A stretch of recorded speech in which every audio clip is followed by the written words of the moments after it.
Bien. La charla del día de hoy va a estar dividida en dos partes.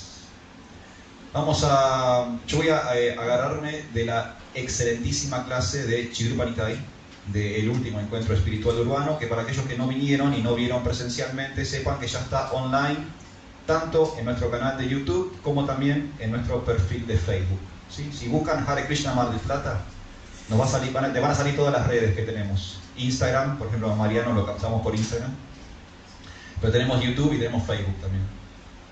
Entonces, si no vieron la charla de Chidrupa, yo se los recomiendo, véanla, ya está online. Y él, al comienzo de su charla, hizo algo muy interesante, que es definir o hablar acerca de la humildad desde distintos ángulos. Entonces, por ejemplo, él dijo algo que se puede definir, las cosas se pueden definir desde lo positivo, un sinónimo, y se pueden definir por lo negativo, un antónimo, ¿sí? O sea, podemos saber qué es una cosa estudiando, propiamente dicho la cosa, o podemos saber qué es una cosa por default, entendiendo aquello que no es. Entonces, ahora vamos a hacer un ejercicio entre todos de dar sinónimos y antónimos de humildad, y después vamos a leer una definición de humildad que está en el Bhagavad Gita, que es muy famosa, que seguramente ya los devotos la han leído, que la da Srila Prabhupada en el capítulo número 13. Entonces vamos a empezar por lo positivo, ¿sí? Los sinónimos. ¿Saben lo que son sinónimos? Son palabras que remiten a un concepto. Entonces, cuando yo digo humildad, ¿qué ideas se les van cruzando la cabeza? Amartya. Sinceridad. Sinceridad, muy bien. Humildad, sinónimo de sinceridad. ¿Qué otra? Servicio. Servicio, muy bien, me gustó eso también. Humildad como sinónimo de servicio, o servicio como sinónimo de humildad. Entrega. Entrega, ahí tenemos otra palabra de humildad, entrega. Amartya va por dos, vamos Amartya. Aceptación. Aceptación, muy bueno. Sumisión. Sumisión, Bajo perfil. bajo perfil, ahí está. Estamos por ahí también. María. Modestia. Modestia. Bueno, ahí nos vamos haciendo una idea de qué es la... ¿Vos querías decir algo? Ah. De qué es la humildad, ¿sí? Entrega, sinceridad. Vamos formando un concepto desde lo positivo. Palabras que remiten o son similares a o sinónimos de. Marcelo dijo sumisión. Ustedes saben que la palabra Islam significa sumisión.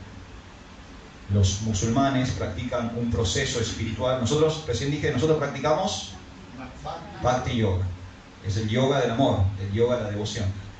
Ellos practican Islam. Su yoga es a través de la sumisión, de la entrega.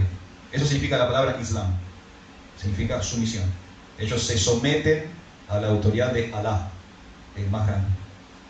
Entonces, interesante lo que dijo Marcelo, porque tiene que ver específicamente. Hay toda una tradición que en esencia es el yoga de la humildad. Interesante. Entonces ya vimos lo positivo. Ahora veamos lo negativo, veamos los antónimos. Antes de ver lo negativo, quiero que sepan que, porque a veces, ¿viste?, somos occidentales, modernos, postmodernos, y a veces la cosa como lo negativo es negativo para nosotros. Pero el ejemplo inverso o los ejemplos negativos son propios de la ciencia. La ciencia muchas veces define cosas por lo que no es. Sobre todo en ciencias como por ejemplo la astronomía o las ciencias cuánticas, que hay muchas cosas que ellos no saben, no conocen del universo. Hay muchas cosas que se desconocen del universo material.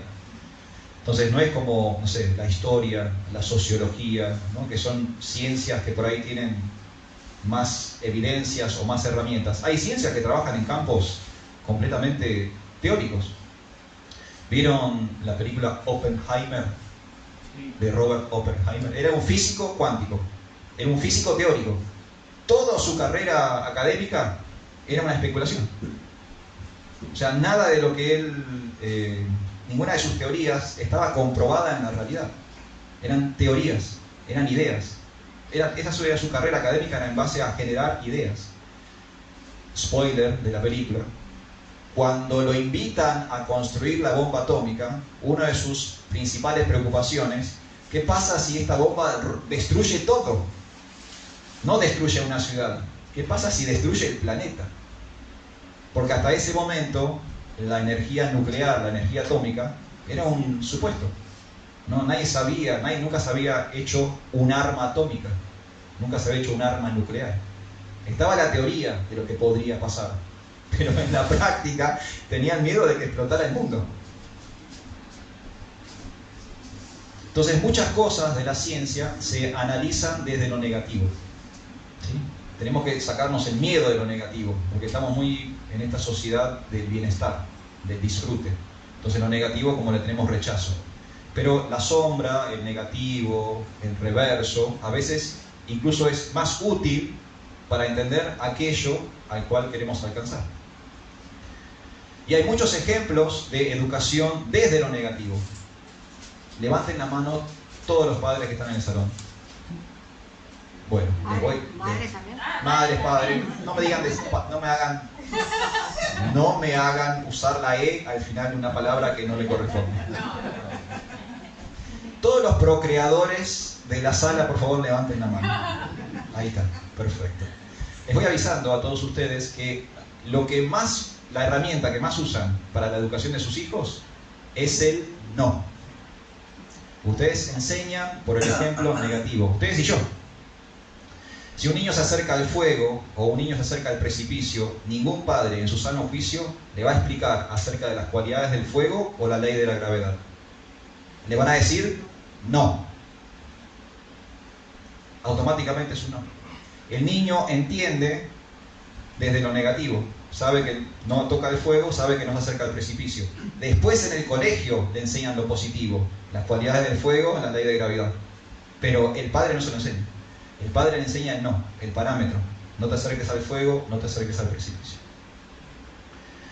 Nosotros lo vemos también en nuestra propia tradición. Para aquellos que vienen por primera vez, Patricio, Mariano, nosotros los devotos organizamos nuestras vidas de acuerdo a un código de conducta.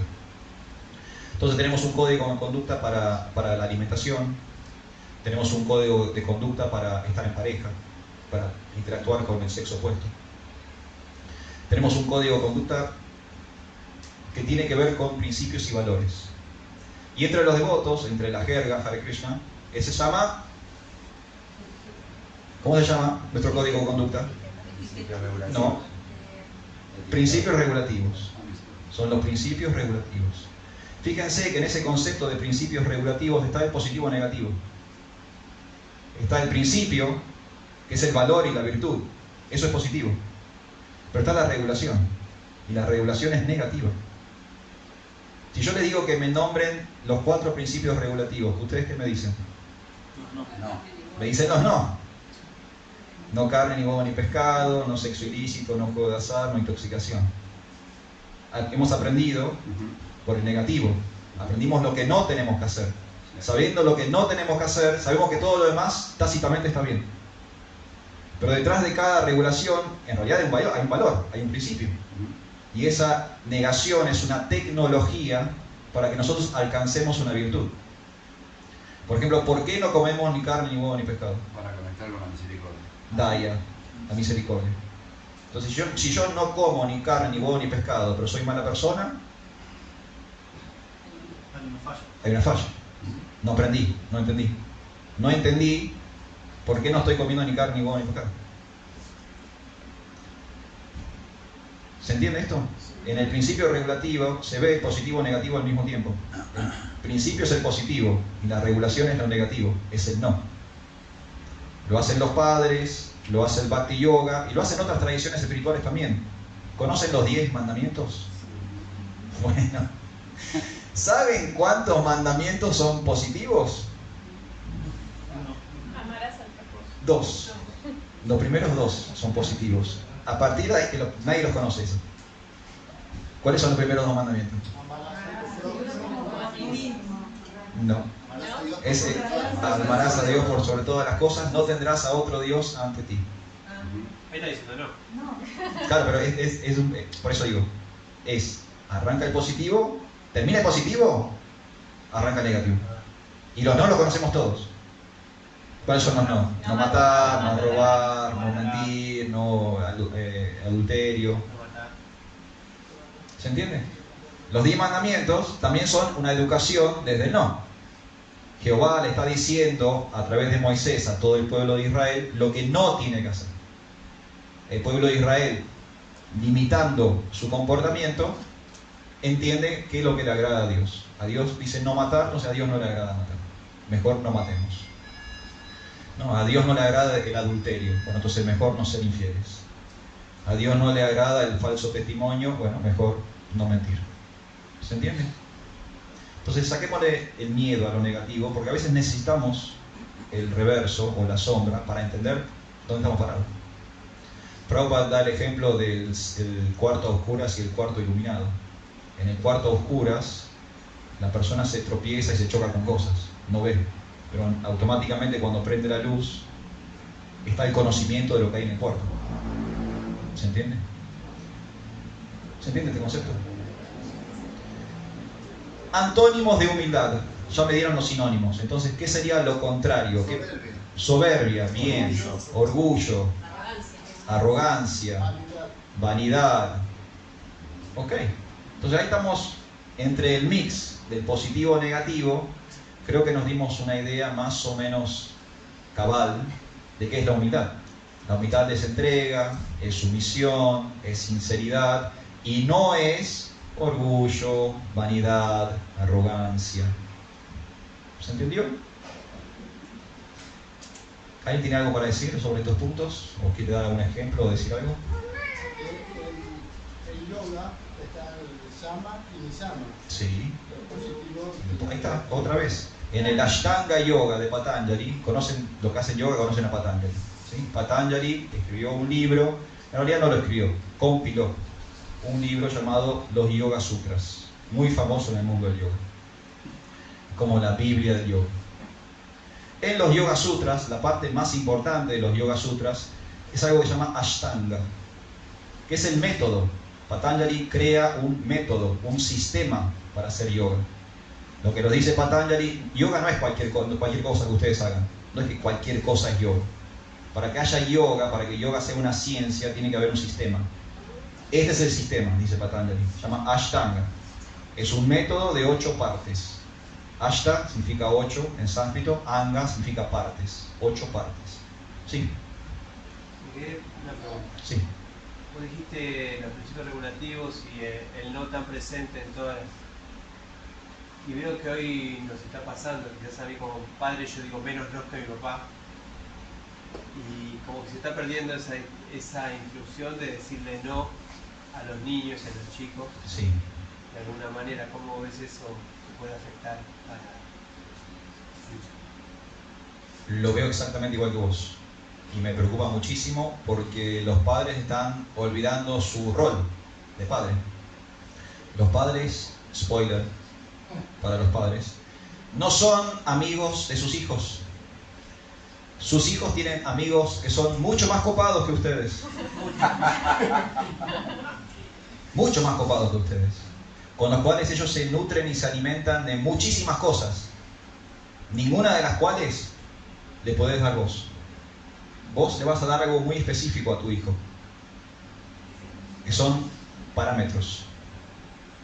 Tus amigos no te van a dar parámetros. Por lo general, los amigos te incitan a transgredir las normas. Mientras que el padre, ¿qué hace? Contextualiza. Ahí están los no.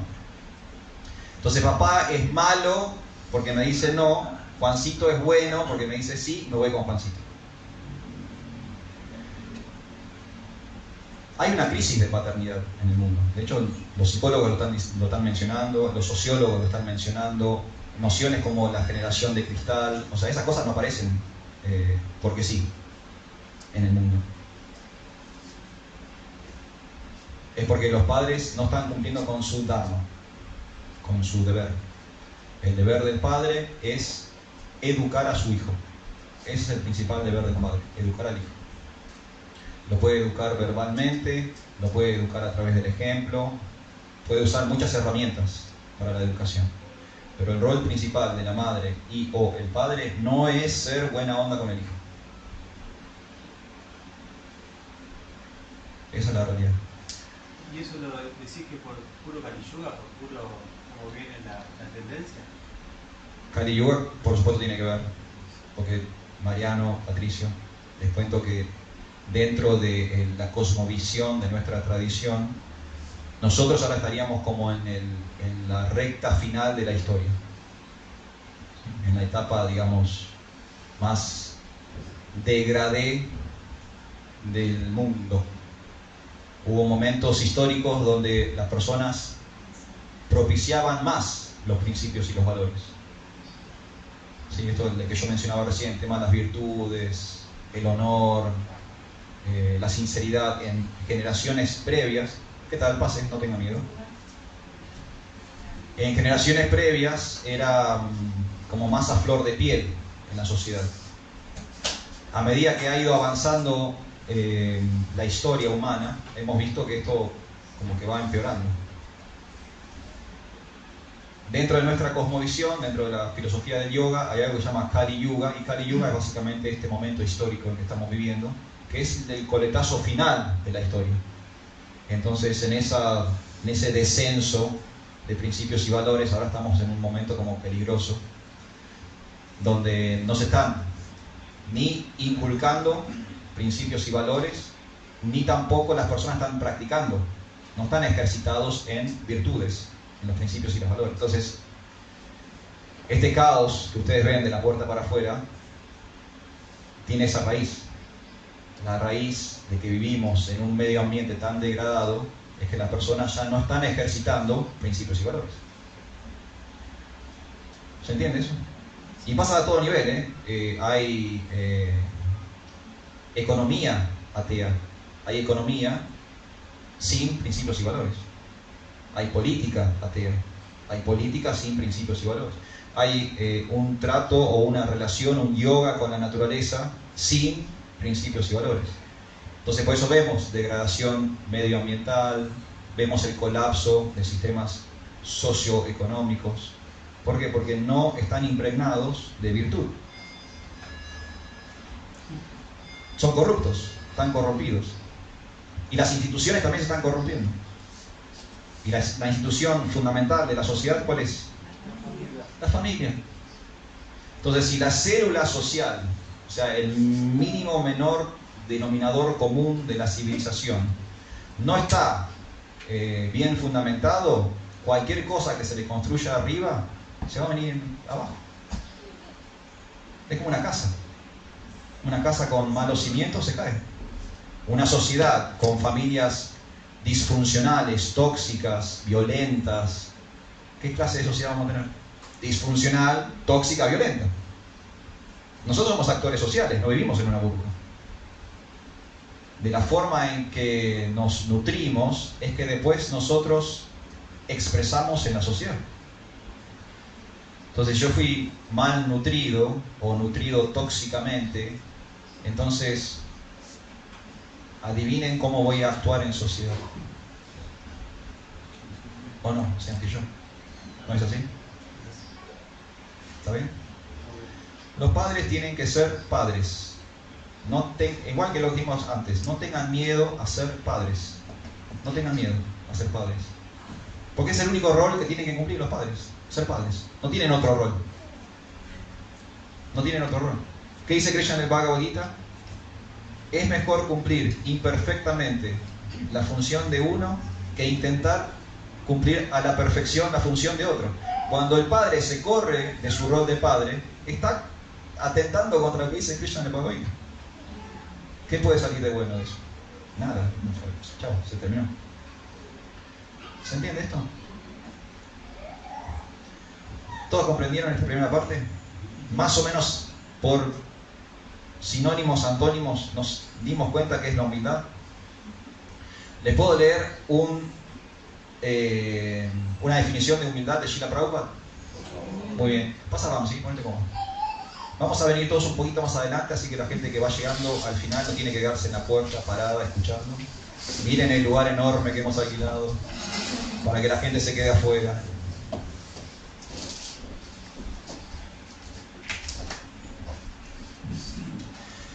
Pero voy a contextualizar un poquito.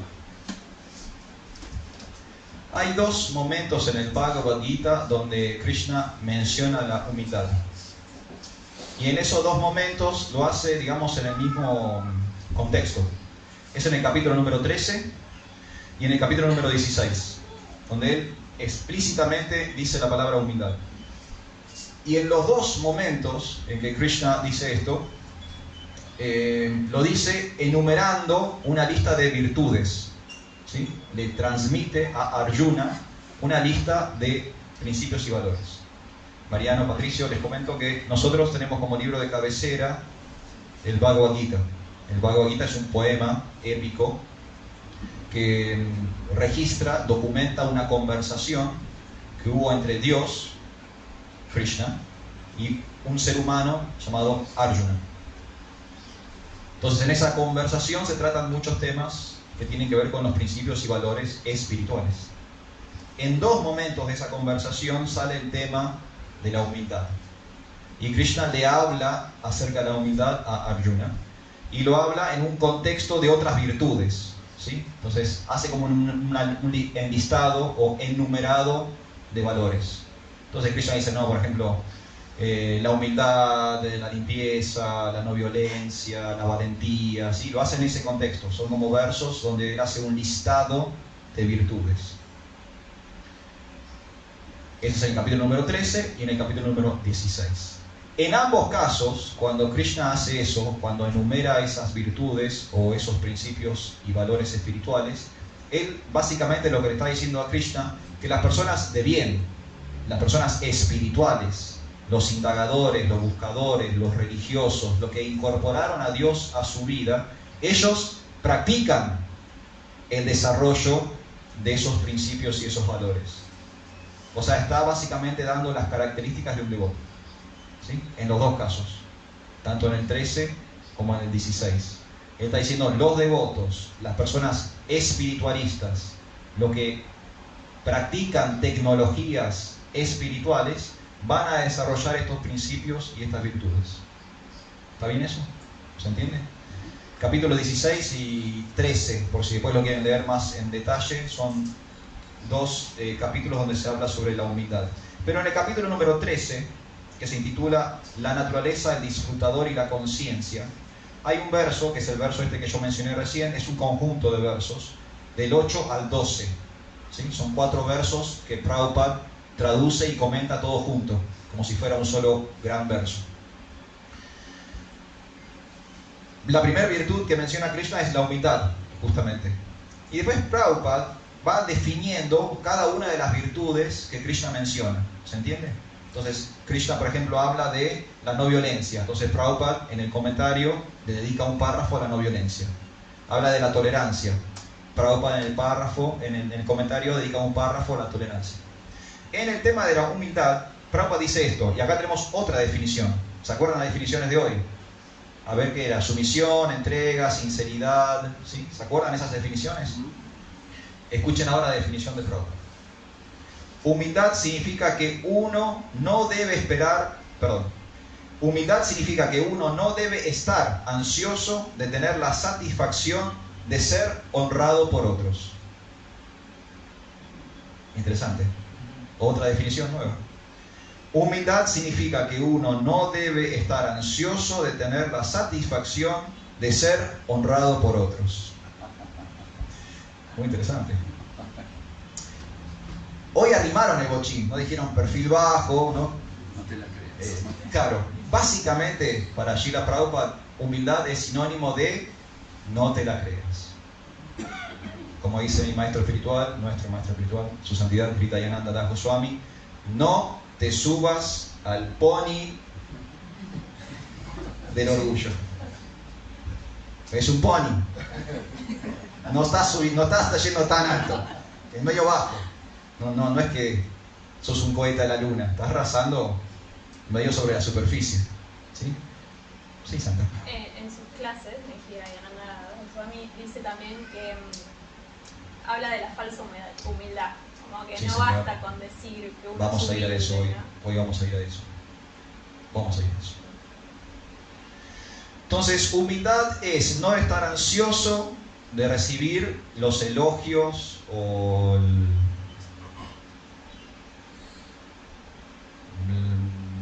las glorificaciones de los demás.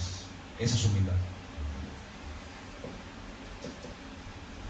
¿Qué pasa entonces con la autoestima? Esto es una tradición de mea culpa, mea culpa, mea culpa. Soy el último orejón del tarro, soy un gusano en el excremento. O sea, nosotros estamos intentando desvalorizarnos en nuestra espiritualidad. O sea, hoy viene, por ejemplo, Mariano, Patricio, viene por primera vez, dicen, estos tipos se atentan contra sí mismos.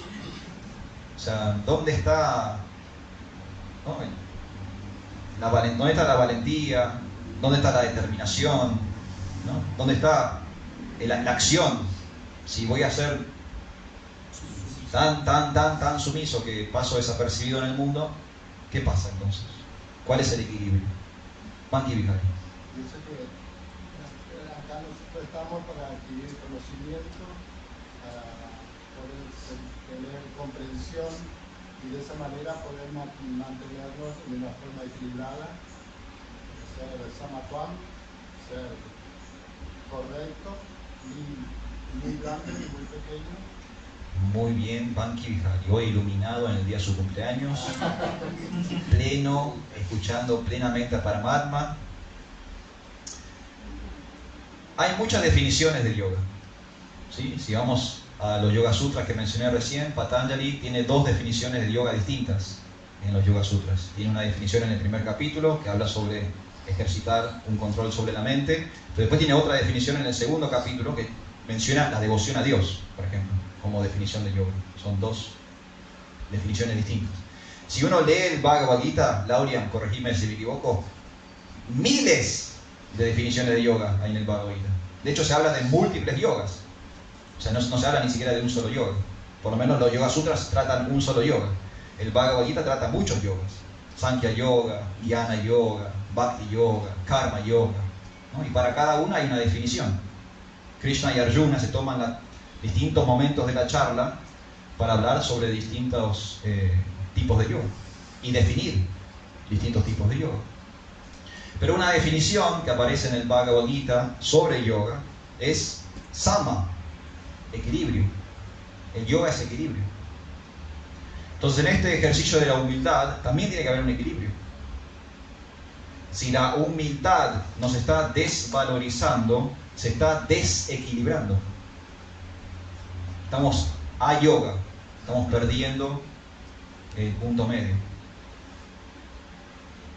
Bhaktivinoda Thakur, que es un maestro espiritual muy importante de nuestra tradición, él decía que un requisito del ser social es el reconocimiento. Es un requisito del ser social. Las personas no pueden pasar por la vida desapercibidas.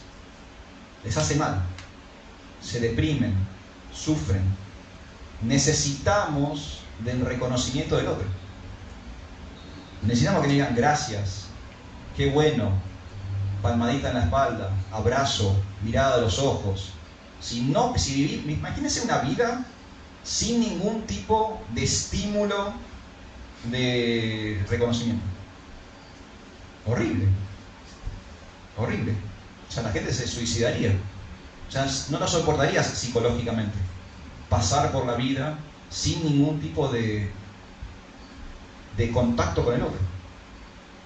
Entonces, Bhaktivinoda Thakur, que era un espiritualista y claramente entendía esta filosofía, él mismo está diciendo que tenemos que tener algún tipo de reconocimiento. Entonces, el mínimo común denominador es que algún tipo de equilibrio tiene que haber. Tengo que ser humilde, pero tampoco tengo que sentirme el último orejón del tarro. En la definición de Prabhupada hay un detalle que creo que es interesante, que Prabhupada dice no estar ansioso de recibir el reconocimiento del otro. Y creo que ahí está el quid de la cuestión. Y es la parte donde la mayoría de nosotros fallamos en nuestro equilibrio. Si somos realmente entregados de corazón, si estamos haciendo servicio con lo que eso significa. El mes pasado estudiamos servicio, o sea, tendríamos que tener el concepto de servicio bastante fresco, porque lo estudiamos hace menos de 30 días. Estuvimos todo un mes estudiando acerca del servicio. ¿Cuál era una de las características principales del servicio? Desinteresado. El servicio, para hacer servicio, tiene que ser desinteresado. Si no, no es servicio. Es algún tipo de karma, es algún tipo de laburo, es algún tipo de actividad. Sí. Claro, lo que pasa es que llega un momento como que uno ya entrega todo, a Krishna le entrega todo, entonces no te importa que te digan, qué sé yo, por ejemplo, haces algo rico para los devotos, sino que te digan que está rico, Está bien. porque se lo haces para Krishna. Está muy bien. Más allá de que uno hace para que los devotos disfruten, porque hay que hacerle pasar al devoto, es como que te desapegas de ese fruto, de que te digan. Al principio no, al principio uno sí encuentra el sentido, para darle un ejemplo, ¿no? Sí, al principio y para algunos devotos es muy al final claro, también. pero después como ofreces todo en la vida, todo lo que haces para Krishna, si ya lo probó y viste que le gustó, ya está. Eso también es esperar el reconocimiento. No, eso está bien, eso es perfecto. Está bien. Eso es perfecto. Está bien, ¿no? Está perfecto, porque es vos... como un reconocimiento sano. Lo que dice. Claro, ahí está, es un reconocimiento sano. Claro. Yo hice esta torta para Krishna, la hice para Krishna. Claro. Si me lo agradecen, está buenísimo y acepto. Es lindo. Uno no se siente bien cuando alguien dice, che, gracias, Prabhu, la verdad que te pasaste, le hiciste súper. ¿No se sienten bien? Sí. ¿Te sentís bien? Es obvio. Ahora, si yo de repente llevo la torta y nadie me dice nada, y yo me caigo en la mente, ahí está, ahí se desequilibró. Claro, uno va pasando por eso. Claro, ahí se desequilibró. Por eso, insisto, volvamos a la definición de Prabhupada, no estoy ansioso Claro. por el reconocimiento del otro. Prabhupada no está negando el reconocimiento del otro, no está negando la posibilidad de que el otro reciproque, porque también si no es una cosa muy impersonal. Hay que aceptar eso. Claro, es como siempre le decimos con Laurian, dejate querer. Dejate querer. Porque también está, el otro devoto también es un devoto que quiere interactuar con vos. Pero yo soy, ahí viene la falsa modestia, yo soy tan desapegado que no acepto el amor de los devotos. Eso es falsa modestia. Es una falsa humildad. Sí, pero ahí también hay que trabajar la autoestima, con un montón de cosas. Uno no se cree merecedor. Por eso, Acá en el Bhakti como que te Sí. eso te va saliendo. por eso la charla del día de hoy se titula justamente humildad y autoestima. Ahora estamos viendo el tema de la humildad. Vamos a definir después ahora pasamos a autoestima. Pero se entiende que hay una correlación entre los dos temas. Lo estamos viendo entre nosotros. Mientras que charlamos va saliendo que hay algo ahí, en el medio, entre la humildad y la autoestima pasa algo. Sin embargo. Sí, también para esto de sama, equilibrio, entender que una cosa es glorificar amablemente, pero también en las escrituras se habla que adular, o sea, glorificar de más, ya es ofensivo. Sí, claro. Equilibrio. Equilibrio. Después no arranquemos de... Equilibrio. Equilibrio. Claro. Ahí está, falla la honestidad. Porque si yo te estoy diciendo de más, eso no es honesto. Los devotos, la diferencia entre los devotos y el resto de los seres humanos en el planeta es que nosotros estamos, de algún modo u otro, intentando desarrollar principios y valores. Esa es la gran diferencia. Y en ese desarrollo de principios y valores a veces hay muchas dificultades, porque vivimos en un entorno no virtuoso.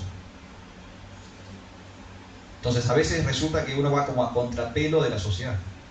Y eso genera conflictos, genera tensión, genera ansiedad, genera depresión, genera confusión. ¿Estaré haciendo bien? ¿Por qué yo voy para allá, pero todos van para el otro lado? ¿Estaré eligiendo correctamente? ¿Será este el camino? ¿Sí? ¿Puedo decir una cosa?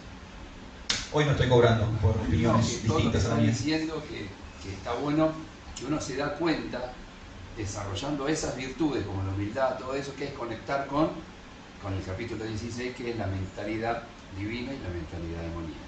Muy bien, Marcelo, que me estuvo espiando durante la semana. Claramente tiene un micrófono instalado en mi casa. En el capítulo 13, bien como dice Marcelo, el capítulo 13 habla sobre el trabajo en equipo que hay entre nosotros como seres espirituales, Dios como el ser espiritual supremo y el mundo. Para que nosotros la pasemos bien en el mundo, tenemos que trabajar en equipo con el mundo y con Dios. Tenemos que estar sincronizados. Si no estamos sincronizados, el paso por el mundo material es horrible. Horrible. No importa si naciste en la más rica aristocracia o si naciste en el lugar más abnegado del planeta, vas a sufrir como un perro. Lo dice Krishna, desde el planeta de Brahma hasta el más bajo de los infiernos, todo es sufrimiento, dice Krishna. Por el desequilibrio. Entonces el capítulo número 3 habla sobre un equilibrio, un trabajo en equipo, un trabajo conjunto entre yo, mis pares, el mundo y el Ser Supremo. Tenemos que estar todos conectados en un yoga. Si una parte de ese círculo está desconectado, problemón. Problemón. Sí. Podríamos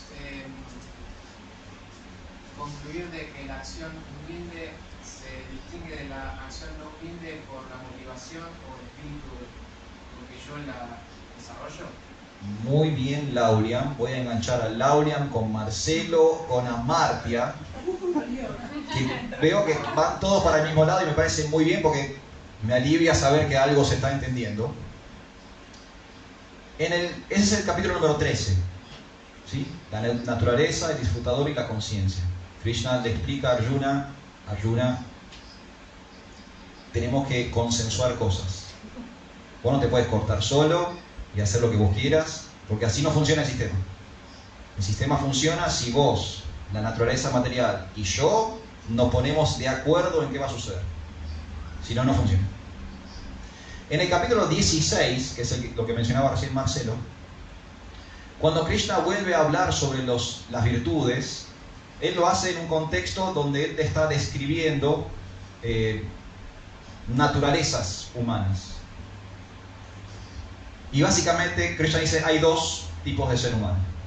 Está el ser humano Sura y está el ser humano Asura.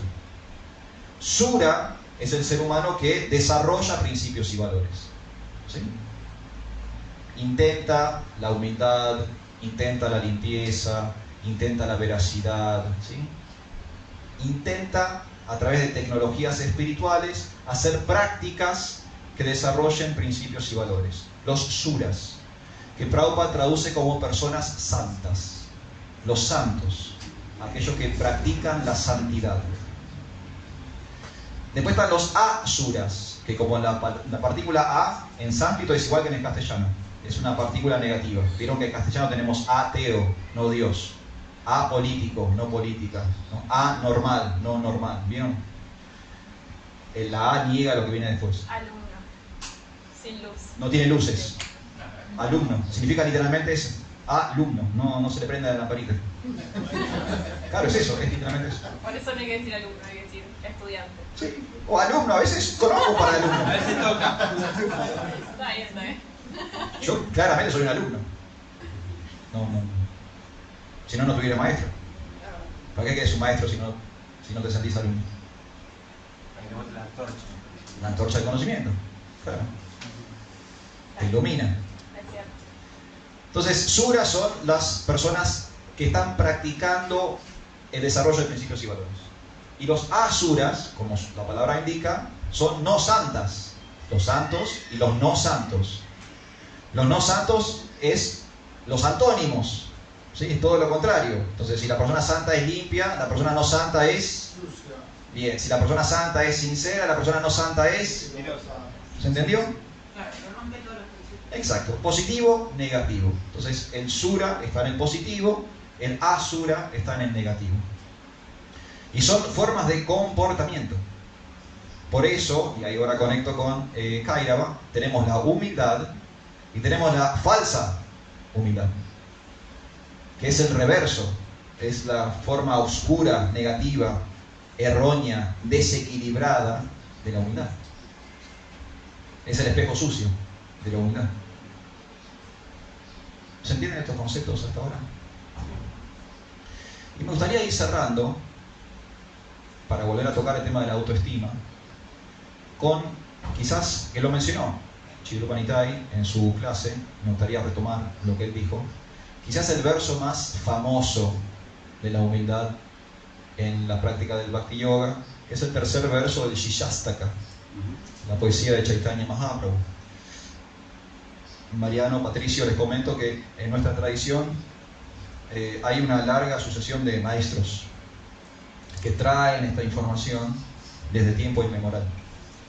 Maestros que hablan con sus alumnos, el alumno se transforma en maestro, tiene sus discípulos y así generacionalmente va pasando esa información de persona a persona, de sociedad a sociedad, de cultura a cultura. Nadie sabe cuál es el origen, o sea, las escrituras lo dicen, pero bueno, si queremos evidencias científicas, no hay en el planeta Tierra una teoría concertada respecto a cuál es el origen del yoga. Nadie sabe dónde nació el yoga. Hay personas que creen que el yoga es la amalgamación de muchas prácticas distintas, desde el deporte hasta la gimnasia, un mix de cosas. Otras personas creen, hay teorías que dicen que el yoga nació en la civilización del Valle del Indo, que es básicamente la cuna de la humanidad. Nosotros en la escuela conocemos a los egipcios, los babilónicos, los mesopotámicos. A mí nunca me hablaron de la civilización del Valle del Indo, jamás. Bueno, resulta que la civilización del Valle del Indo era tan importante como los egipcios, los mesopotámicos, pero estaba en la India. Entonces no entraba en el manual Santillán, ¿sí? Pero estaba al mismo nivel en la misma época. De ahí viene el sánscrito, por ejemplo. El idioma sánscrito fue desarrollado por la civilización del Valle del Indo. Y mucha gente, hay toda una teoría que dice que el yoga es una de las actividades que realizaba la civilización del Valle del Indo y que nosotros ahora heredamos eso. Y después están los que, como nosotros creo, espero que todos ustedes coincidan con esta teoría, que aceptamos Shastra. Y en las escrituras, en el mismo Bhagavad Gita, al comienzo del 4º capítulo, se explica cuál es el origen del yoga. El origen del yoga es de un origen divino. El yoga no es una creación humana, el yoga es un regalo de Dios para nosotros. Dios es el origen del yoga y Él le regala esta tecnología a la humanidad. Son los primeros 3 versos del 4º capítulo del Bhagavad Gita. Nosotros creemos que el yoga es de origen divino. Entendemos que el yoga es de origen divino. Entonces, los suras, ¿qué están haciendo? Están practicando estas tecnologías espirituales. Como están practicando estas tecnologías espirituales, logran llevar su conciencia a un estado superior. Mientras que las personas que no lo están practicando, degradan su conciencia. Y esa es la diferencia entre sura y asura. Y una de las grandes definiciones de humildad la da Chaitanya Mahaprabhu, que es la última encarnación de Dios en la tierra y es uno de estos grandes hitos en nuestra tradición del Bhakti, uno de los grandes maestros de la tradición del Bhakti, Sri Chaitanya Mahaprabhu. Él estuvo en la tierra hace poco más de 500 años y vino a revivir esta tradición del Bhakti. Esto que yo estoy diciendo ahora, hace 500 años atrás en la India, no lo entendía nadie. Ahora lo entienden pocos acá. Pero en la India lo entendían menos, sorprendentemente.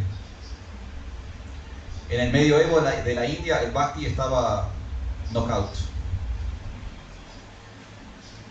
Chaitanya Mahaprabhu, Advaita Acharya, que hace poquito tuvimos su día de aparición, esas fueron las personas que revivieron la tradición del Bhakti hace 500 años atrás. Y Chaitanya Mahaprabhu tiene un verso que es muy interesante que habla sobre la humildad. Y lo tiene en una poesía que él escribió. Chaitanya Mahaprabhu, a diferencia de otros líderes espirituales, por ejemplo Moisés, bueno, se le atribuye 5 libros del Viejo Testamento, pero no hay ninguna evidencia de que él haya escrito nada. Jesús no escribió nada, por ejemplo. Eran predicadores verbales, ellos hablaban con su público, no se ponían a redactar nada. Pero Chaitanya Mahaprabhu, aunque era mayoritariamente de hablar, y mayoritariamente más aún de cantar y bailar, cantaba y bailaba más de lo que hablaba. Igual se tomó la molestia de sentarse y escribir una poesía de 8 versos, que se llamó Shikshastakam. Shiksha significa mensaje, instrucción, enseñanza. Y hasta, igual que Ashtanga, que mencioné recién, 8. Son 8 instrucciones, 8 enseñanzas. Y la tercera de estas enseñanzas, creo que todos ustedes lo conocen porque es muy famoso este verso, tiene que ver con la humildad. Y es tan importante, Chaitanya Mahaprabhu le daba tanta importancia a este verso en particular, que él decía que los devotos deberían llevar este verso como si fuera un collar. O sea, lo tendrían que tener como puesto siempre el verso. No olvidarse nunca de este verso. El Shikshastakam es una poesía muy interesante. No sé si... ¿Cuántos de ustedes acá siguen a Liga de Devotos? Poquísimos. Es terrible esto. Con mi muy buen amigo Hari Kirtan de Tres Arroyos, nos estamos matando para difundir conciencia de Krishna. Y uno de los proyectos que se nos ocurrió es tener un podcast en Instagram que se llama Liga de Devotos. Y hacemos series temáticas. Una de las series temáticas se llamó Shikshastakam. Estudiamos en 8 encuentros esta poesía, un verso por encuentro. Así que para aquellos que no me siguen en Instagram, pueden aprovechar, hacer algo útil con sus teléfonos y seguir Liga de Devotos. ¿Sí? En vez de ver videos de perritos y gatitos y otras tonteras varias, en internet, aunque ustedes no lo sepan porque no se manejan en ese mundo, hay mucho material devocional. Muchísimo. ¿Se puede culpar al algoritmo o no? El algoritmo no tiene la culpa. El algoritmo, ¿sabe a qué responde? A nuestros intereses. Si lo que me va apareciendo en Instagram, en YouTube, son cosas no devocionales, ojo a lo que estoy viendo. El algoritmo responde a mis intereses. Si yo estoy interesado en Krishna, en el algoritmo me aparecen muchas cosas devocionales. Diga devoto primero. Por ejemplo. Yo no voy a dar esa excelente exposición que dimos aquella vez con mi buen amigo Hari Kirtan, porque el tiempo ya nos apremia. Pero lo pueden ver ustedes esta noche en sus casas, buscan Liga de Devotos y dentro del Instagram de Liga de Devotos buscan la serie del Shikshastakam. Dentro de la serie del Shikshastakam, el tercer encuentro, que tiene que ver con el análisis de este verso. Pero este verso es muy famoso, todos ustedes lo conocen seguramente. Krishna, en la forma de Sri Chaitanya Mahaprabhu, habla sobre la humildad y dice lo siguiente. Fíjense lo que dice Chaitanya Mahaprabhu respecto a la humildad. El santo nombre del Señor debe cantarse en un estado mental humilde, considerándose más bajo que la hojarasca de la calle. Hay que ser más tolerante que un árbol, estar desprovisto de todo sentimiento de vanidad y estar dispuesto a ofrecerle pleno respeto a los demás. En tal estado mental puede cantarse el santo nombre del Señor constantemente. Entonces este verso es muy poderoso. Chaitanya Mahaprabhu lo consideraba muy importante, tan importante que le dijo a sus devotos: llévenselo en el pecho, ténganlo cerca, porque este es el verso top de la espiritualidad. Y hay cosas en este verso que son muy interesantes de analizar. Voy a hacer un muy rápido análisis. Primero, que se habla sobre el canto del santo nombre del Señor.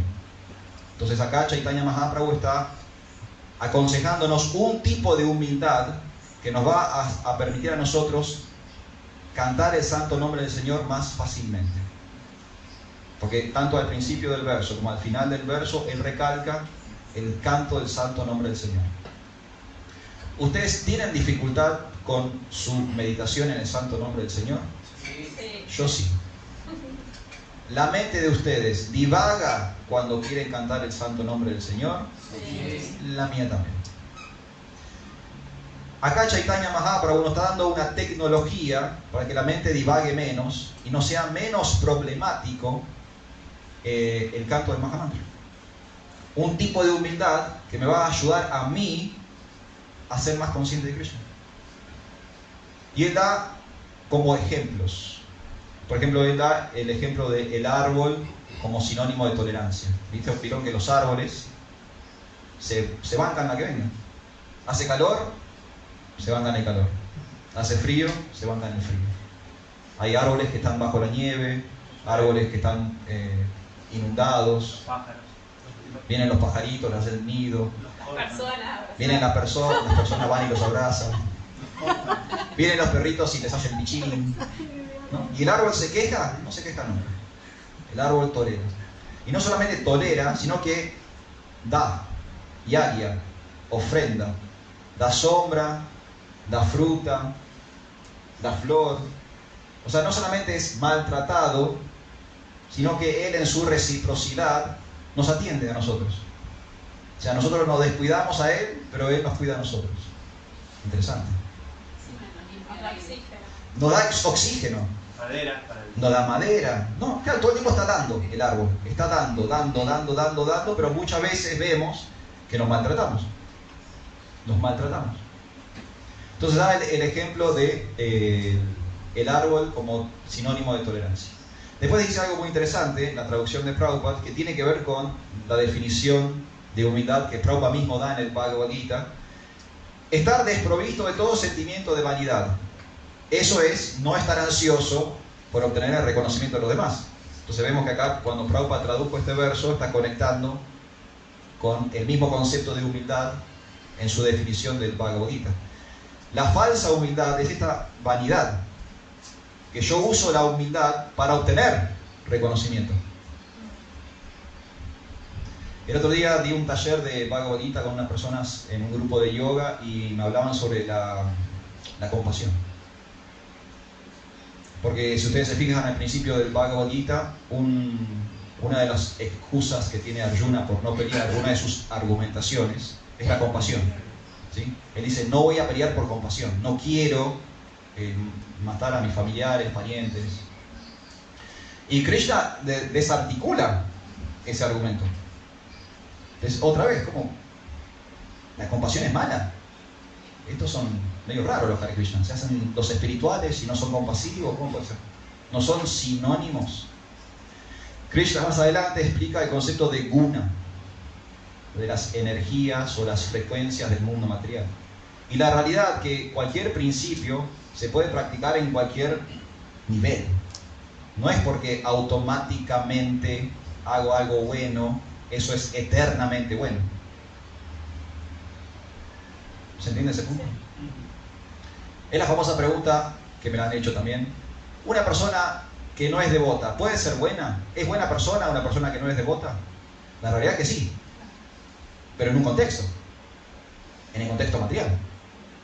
No es una persona buena trascendentalmente. Entonces tiene su bondad, su compasión tiene un límite. ¿Cómo no vamos a poner un límite a un principio y valor espiritual? Si sabemos que los principios, los valores, las virtudes son de origen divino, ya vimos el origen del yoga, es Dios. Si todo esto viene de Dios, ¿cómo puede ser que tenga fecha de vencimiento?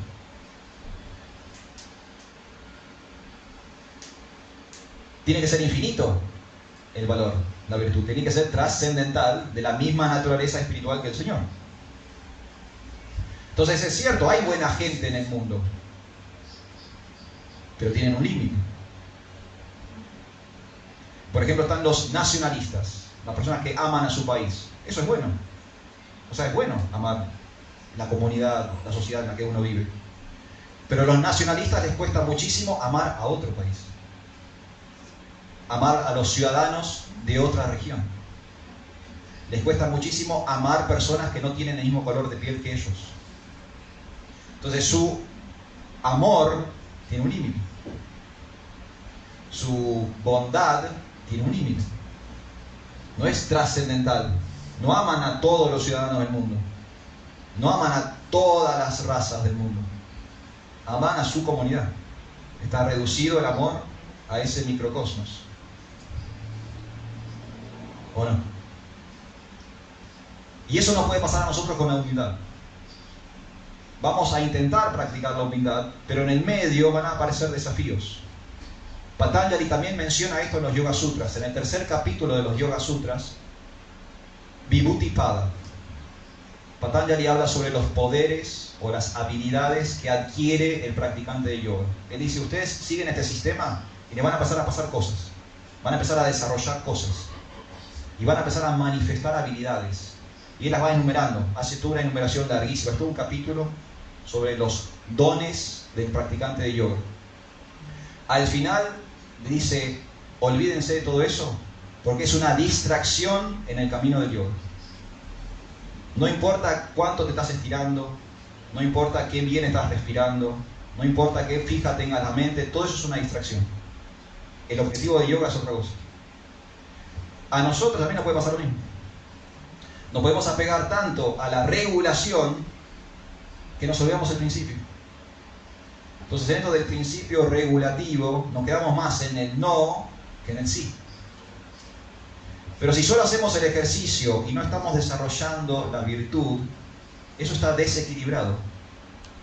Y como dice Patanjali, no es el objetivo del yoga.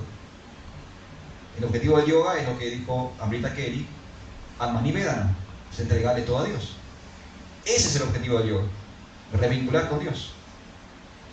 Entonces, ¿qué pasa con la autoestima si Chaitanya Mahaprabhu me dice que yo tengo que ser más bajo que la hojarasca de la calle? ¿Saben lo que es la hojarasca de la calle? ¿Qué es la hojarasca? Porque parece una palabra difícil para nosotros. ¿Qué es la hojarasca de la calle? Es el pasto seco que está en la cuneta de la vereda. En descomposición. Ahí, seco, solo, triste. Que ni siquiera es pasto. Porque el pasto no es humilde. El pasto es un ejemplo de falsa humildad. ¿Sabían eso? El césped es un ejemplo de la falsa humildad. Cuando vos pisás el césped se agacha, se postra. Pero cuando vos sacás el pie, ¿qué hace el césped? Se para de vuelta. No se queda abajo. A la primera de cambio que das un poquito de soga, vuelve a su posición normal. La hojarasca de la calle no. La pisás y queda ahí. Queda ahí. ¿Dónde puedo yo? ¿De dónde puedo agarrarme para tener autoestima si yo con mi práctica tengo que ser más bajo que la hojarasca de la calle? ¿Dónde creen ustedes que nace la autoestima? ¿De dónde nace la autoestima espiritual? El conocimiento que tenemos para entregar lo que hacemos a Dios. Muy bien, conocimiento, Krishna. Voy a unir las dos cosas y voy a decir nuestra... Sí, Amrita Kelly. ¿Del servicio? Del servicio, muy bien, son todas respuestas válidas. Nace de entender cuál es nuestra verdadera identidad. Nosotros somos almas espirituales, partes y porciones de Dios. Si no les alcanza con eso, tienen un problema psicoemocional gravísimo. Gravísimo. Si no les alcanza con ser parte y porción de Dios, del Ser Supremo, del todo, absoluto, si todavía se afligen, se deprimen, se entristecen, eso es falta de conocimiento. Lo que dice Banki Vihari es falta de servicio. Lo que dice Amrita Kelly es falta de conciencia de Krishna. Lo que dice Cairo. Nuestra autoestima no está en nuestras propias facultades. Nuestra autoestima es saber que estoy entregado a Krishna, que soy una parte del Señor Supremo, que mis dones son su regalo. Él me eligió, me eligió. El mes pasado, cuando cerrábamos el estudio del servicio, yo hablaba sobre el privilegio del servicio. Esto es un privilegio. ¿Vieron que hay tradiciones que hablan de sí mismas como el pueblo elegido? Es buenísimo eso. Y no son orgullosos. Ellos entienden que tienen una relación con Dios. Que toda su comunidad tiene una relación con Dios. Todo su árbol genealógico tuvo una relación con Dios. Nosotros tenemos que empezar a entendernos que estamos elegidos. Somos elegidos. Estamos en el VIP espiritual. No todo el mundo accede a esta tecnología. Y de los que acceden, no todos lo practican. Sin ánimo de ofender a Patricio y a... Es muy probable que ellos vengan hoy y no los veamos nunca más. ¿Cuántos ejemplos tenemos de personas que vienen por primera vez y no los vimos nunca más? ¿Una, dos, tres o muchas? Me animaría a decir muchísimas. ¿Sí? No estoy ofendiéndolos, ¿eh? Pueden venir, no pueden venir. Son entidades vivientes libres. Pero incluso cuando tienen acceso al conocimiento, está la propia voluntad de la entidad viviente de aceptar el conocimiento. Y eso es humildad. Eso es humildad. Como decía Kairaba, saber que no estoy iluminado, que no la tengo tan clara, que llegué a un lugar donde hay una información superadora que a mí me puede servir. Les juro por Krishna que eso fue lo que sentí la primera vez que fui a una charla Hare Krishna. Yo el primer devoto que conocí fue Sankirtaneshwara, que estuvo hace poquito en Mar del Plata. Ese fue el primer devoto que conocí. Y la primera vez que escuché una clase de Hare Krishna la escuché de él, la escuché de Sankirtaneshwara. No tengo la más mínima idea de lo que habló. Obviamente no estaba en el estado de conciencia como para poder retener esa información. Pero hay algo que sí entendí de la charla. Entendí del movimiento internacional para la conciencia de Krishna. Hay mucho conocimiento. Y yo me di cuenta que tenía un montón de preguntas existenciales que por mis propios medios no había podido responder, y acá había personas que tenían mucha información. Y dije, quiero seguir escuchando a esta gente. De ahí nace nuestra autoestima. Ser un sirviente, ser una parte, no es menor, no es un menosprecio. Pasa que estamos tan adoctrinados materialmente que nos cuesta trabajar en equipo. Esto del capítulo 13 del Bhagavad Gita es la naturaleza, la conciencia disfrutadora. Luego laburemos en equipo. Trabajemos como parte de un conjunto, de una unidad. No hace falta que yo destaque en punta todo el tiempo. Obvio que tenemos habilidades. Krishna dice en el Bhagavad Gita, yo soy la habilidad del hombre. O sea, las personas tienen habilidades porque Krishna se las otorga. Entonces es obvio que hay gente que cocina mejor que yo. Es obvio que hay personas que cantan mejor que yo. Es obvio que hay personas que dan mejor clases que yo. Todo eso es obvio.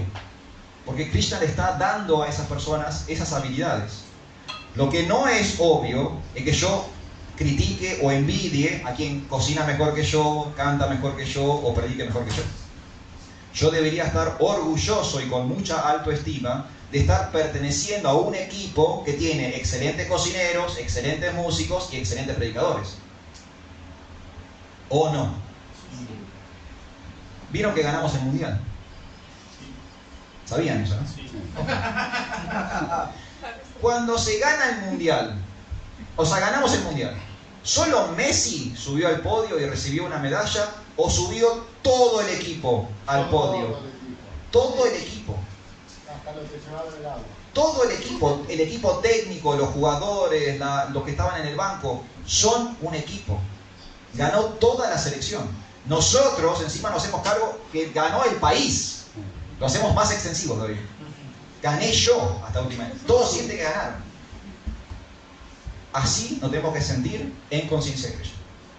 Hasta que no nos sintamos de esa forma en conciencia de Krishna, que yo gané el mundial, nunca jamás voy a tener una autoestima espiritual. Jamás. Si uno se libera, nos liberamos todos. El que se libera acompaña. Tenemos que acompañar. Acompañar al que se va a liberar. No está mal. Como decía Prabhupada, el que cocina para el rey, come comida de rey. Esa tiene que ser nuestra mentalidad. Y esa es humildad. La humildad está en entenderse como parte de un equipo, como parte de una unidad, de un conjunto. No querer yo ser el que se destaca por sobre todas las cosas todo el tiempo. Hace poco, y con esto voy a cerrar, vi un especial de stand-up. ¿Conocen lo que es el stand-up? Ah, veo que todos miran especiales como yo. No siguen Liga de Devotos, pero todos miran especiales de stand-up. Voy a poner stand-up, Liga de Devotos. Ahí está, otra vez. No es el algoritmo no es el problema, dense cuenta, el problema no es el algoritmo, no es la tecnología, es el usuario, Hace poquito, en el verano, vi el último especial de stand-up de Dave Chappelle. ¿Conocen a Dave Chappelle? Negro, grandote, pelado. Quizás el cómico más famoso del mundo en este momento. Muy divertido y mueve gente a lo pavote.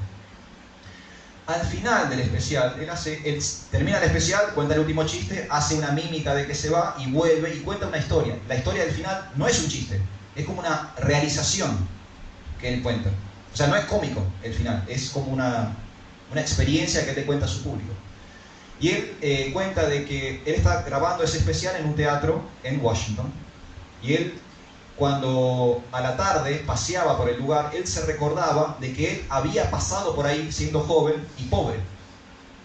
Y había soñado con alguna vez ser famoso y llenar un teatro con su stand-up. Pero en ese momento, hace 20, 25 años atrás, era un cómico que recién empezaba y era un sueño que él tenía. Y él paseaba siendo famoso ahora por las mismas calles que había paseado siendo pobre antes. Y él dice, ¿por qué yo llegué ahora acá? ¿Por qué estoy en este teatro famoso frente a tantas personas? Y él llega a la conclusión de que él soñó fuerte. O sea, que ese sueño lo hizo con ganas, se determinó en su sueño. Se determinó en su sueño. Como se determinó en su sueño, el sueño se hizo realidad. Él era pobre, desconocido, ahora es famoso, multimillonario. Y está dando el último especial en el mismo teatro donde dio su primer especial. Y él decía que cuando dio su primer especial tuvo que dejar entrar gente gratis porque no llenaba la sala. Y que ahora en este último especial quedó gente afuera. O sea, él había crecido en su popularidad. Y después se cuenta una anécdota de que él va, no sé si a una reunión, a un casamiento, a no sé qué, y menciona a otro famoso norteamericano, creo que es un rapero, ¿no? Yo no tengo tanto conocimiento del rubro, pero menciona a otro famoso norteamericano. Y dice que cuando él lo ve al otro, el otro estaba todo como despampanante, imagínense un rapero, ¿no? Oro, todo un brillo, o sea, estaba emanando una energía. Y Dave Chappelle, que hoy es famoso, es popular, es multimillonario, dice que lo vio entrar a este tipo y él dijo, él está soñando fuerte. Esa persona está soñando fuerte. Y yo ahora soy parte de su sueño. Yo ya no estoy como líder del sueño. Ahora él es el que está soñando. Y soy un personaje dentro de su sueño. Muy borgiano. Borgiano al pleno. A pleno borgiano. No sé si soy una mariposa o si soy un hombre que sueña en una mariposa. Borgiano al extremo. Pero así, y con esto cierro, es como deberíamos pensar nosotros. Nosotros estamos participando del Lila de Krishna. Estamos directamente participando del Lila de Krishna. Estamos inmersos en el Lila de Chaitanya Mahaprabhu. Estamos inmersos en el Lila de Srila Prabhupada. Nosotros somos parte de ese sueño. Y no por ser parte del sueño somos menos sueño. ¿Se entiende ese punto? Somos parte de la selección. Cuando uno se libere, todos subimos al podio. Todos subimos al podio. ¿Se entendió esto? Y de esa forma podemos ser espirituales y tener una altísima autoestima al mismo tiempo. Al mismo tiempo. Nuestra autoestima nace de entender que somos parte de un equipo al servicio de Dios. De ahí nace nuestra autoestima. Y entendiendo eso, naturalmente vamos a desarrollar humildad. Porque cuando vea yo que alguien canta mejor que yo, no voy a hacer fuerza para criticar, empujar, correrlo al otro. No, que cante él. Yo lo acompaño. ¿Qué quiere que toque? ¿Las cartas? Yo toco las cartas. Cuando descubro que alguien cocina mejor que yo, no le cambio la sal por el azúcar. Lo dejo cocinar a él. Y le digo, ¿te puedo ayudar a servir eso? Yo quiero participar de tu sueño. Eso que vos haces excelentemente bien, por favor, Prabhu, Déjame formar parte de eso. Déjame servir esa torta. ¿Se entiende esto? Muy bien, entonces voy a terminar ahí. Muchísimas gracias por todo. Jai Shri Prabhupada.